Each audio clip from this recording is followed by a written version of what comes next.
Did you know that in Turkey in 1633, when you were caught drinking coffee, even in your own home,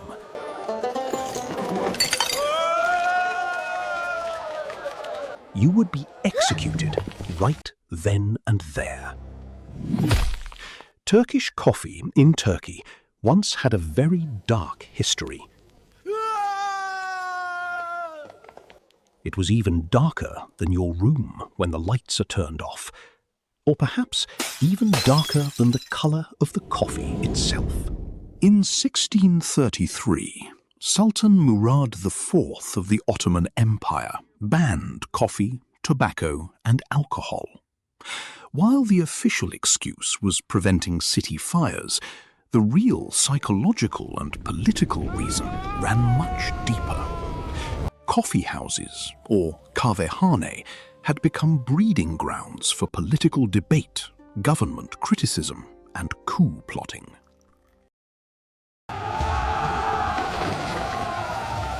The Great Fire of 1633 was a massive, catastrophic blaze that tore through Istanbul. On September 2nd, 1633, it is the exact historical catalyst that triggered Sultan Murad IV's ruthless war on coffee. Hear my decree! Run! We have to get out of here! However, Istanbul was a city built almost entirely out of wood, with tightly packed houses and incredibly narrow streets. On that September afternoon, a fire was broken out on a ship docked in the Cibali neighborhood along the Golden Horn. Fanned by Istanbul's notoriously violent and shifting winds, the fire burned out of control for days, splitting into 3 distinct fronts and marching through the city like an invading army. The entire port is gone.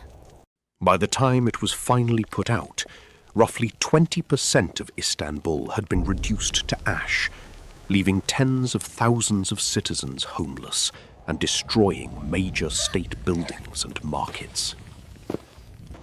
The rumour mill pinned the blame for the fire on sailors or janissaries, which is elite Ottoman soldiers, who had allegedly been smoking tobacco and drinking coffee in a local tavern, carelessly igniting the spark.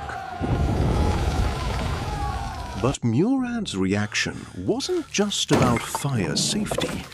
He recognized a deeper political threat. He found out that janissaries frequently used coffee houses as meeting grounds to plan military coups and mutinies against the Sultan. His fear makes him regularly patrol the streets of Istanbul incognito, dressed as a commoner or a dervish, while he was trailed closely by his royal executioner. If the Sultan caught a citizen brewing or drinking coffee, he ordered an immediate, on-the-spot decapitation. My life is for coffee! Coffee is the soul of people who drink it. Rather than quitting, citizens drove the coffee trade entirely underground. Coffee became a high-risk contraband, hidden in false walls, smuggled inside city boundaries disguised as charcoal, and brewed in secret basements. But Murad IV died incredibly young. He passed away at just 27 years old in 1640.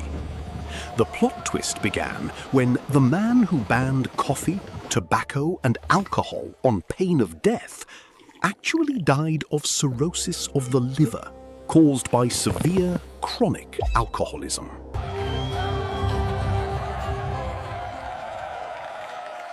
He was a heavy drinker behind closed palace walls and died because of it.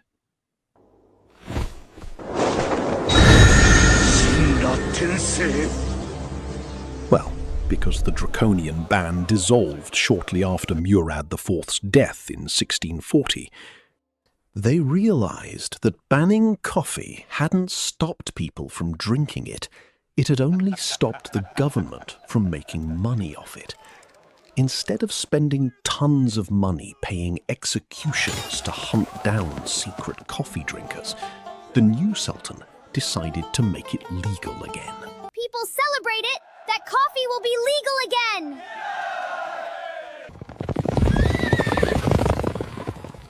The story of how coffee arrived in Vienna after the 1683 Battle of Vienna is one of history's most charming legends. When the combined Polish-Habsburg forces, led by King Jan III Sobieski, defeated the Ottoman Empire and lifted the Second Siege of Vienna in 1683, the retreating Ottoman army fled in such a hurry that they left behind almost all their gear. Among the spoils were roughly 500 sacks filled with strange dark green beans. The European soldiers, having never seen coffee beans before, assumed they were camel or horse feed. What are you doing? And were preparing to burn or dump them. According to the legend, a Polish nobleman and spy named Jerzy Franciszek Kulczycki, also known in German as Georg Franz Kulczycki,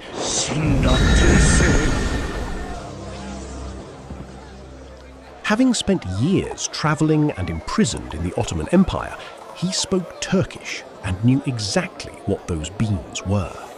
Because Kulczycki had heroically sneaked through enemy lines disguised as a Turk to deliver crucial messages during the siege, he was offered a reward. He asked for nothing but the worthless bags of coffee. Kulczycki allegedly used his spoils to open Vienna's very first coffee house, called Hof zur blauen Flasche, the house under the blue bottle. Initially, the bitter black Turkish coffee didn't suit the Austrian palate. Kulczycki is credited with filtering out the grounds and adding milk and honey sugar, essentially inventing the iconic Viennese melange and making coffee popular across Europe. While Kulczycki was a real person, a war hero, and did later run a coffee house, he did not open the first one. The real first coffee house was born in 1685. The honor of opening Vienna's first officially licensed coffee house belongs to an Armenian businessman, diplomat, and spy named Johannes Diodato. Emperor Leopold I granted Diodato the exclusive right to sell coffee in Vienna as a reward for his espionage services and his decades of supplying silver to the imperial mint. Despite Diodato being the actual pioneer, Vienna never forgot Kulczycki. To this day, a statue of him stands on the corner of Kulczyckigasse in Vienna, showing him in traditional Turkish garb pouring coffee from a pot. Wow, honey! In the 1800s, the Ottoman Empire was undergoing the Tanzimat, or modernization reforms. The state wanted a more literate, just like European-style public, so they backed the transformation of raw coffee dens into Kıraathanes, which means reading houses, stocked with newspapers. In this era, coffee was the socio-economic equalizer. Because a vast majority of the public was still illiterate, Kıraathanes hired a mugellit, a newspaper reader. This person would stand in the center of the room and read the morning political news aloud, which mean all people in this place will get information, keep updated. The interesting part is, for the price of a single cheap cup of coffee, could sit next to a wealthy merchant and receive the exact same political and global intelligence. Before the 1800s, coffee houses were places of raw entertainment, like shadow puppetry or caragos, live music and storytelling. As in the 1800s, the vibe flipped completely. The thick, heavily caffeinated Turkish brew was consumed alongside intense debates about westernization, science, and the fall of the empire. Drinking coffee in a Kıraathanes marked you as a modern, forward-thinking intellectual.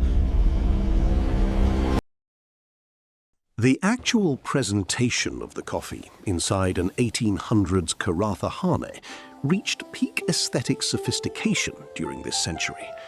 And the exact same engineering and brewing principles developed in the 1800s are not only still used today, but they are actually experiencing a massive global revival in specialty coffee shops.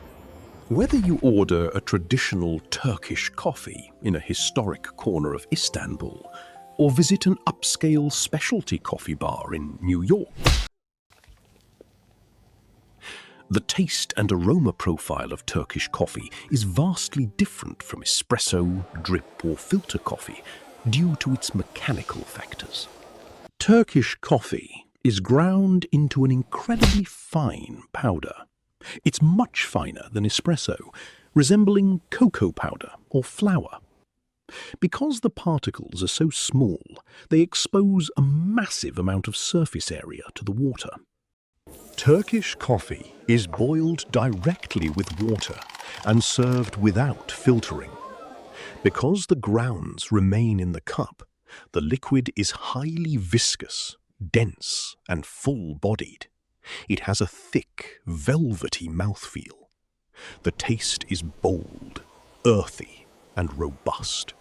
Unlike Western coffee, where sugar or milk is added after brewing, sugar in Turkish coffee is added directly to the pot during the brewing process.